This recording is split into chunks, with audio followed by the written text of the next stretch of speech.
ಈ ಒಂದು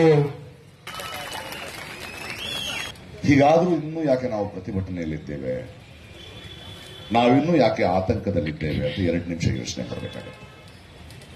ಮೊನ್ನೆ ನಮ್ಮ ಹುತಾತ್ಮ ಯೋಧ ಗುರುವಿನ ಅಂತಿಮ ವಿದಾಯಕ್ಕೆ ಹೋಗಿದ್ದೆ. ತೆರೆ ಹಿನ್ನೆಲೆಯಲ್ಲಿ ಏನು ನಡೀತಾ ಇದೆ ಅಂತ ನೋಡ್ತಾ ಇದ್ದೆ. ಒಂದು ಸತ್ಯ ಕಣ್ಣಿಗೆ ರಾಚುತ್ತೆ.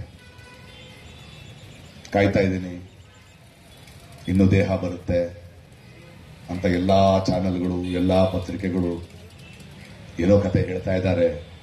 ಯಾವುದು ನಿಜ ಯಾವುದು ಸುಳ್ಳು ಅಂತ ಗೊತ್ತಿಲ್ಲ, ಇನ್ನೇನು ಬಂದ್ಬಿಡುತ್ತೆ. ಹೆತ್ತವರು ಅವ್ರ ಮನೆಯಲ್ಲಿ ಕಾಯ್ತಾ ಇದ್ದಾರೆ.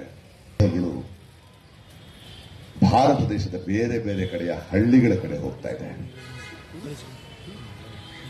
ಒಂದು ಸತ್ಯ ಕಣ್ಣಿಗೆ ರಾಚುತ್ತೆ. ದೇಶವನ್ನ ಪೋಷಿಸುವವರು ರೈತರಾದರೆ ದೇಶವನ್ನ ರಕ್ಷಿಸುತ್ತಿರುವವರು ರೈತರ ಮಕ್ಕಳೇ.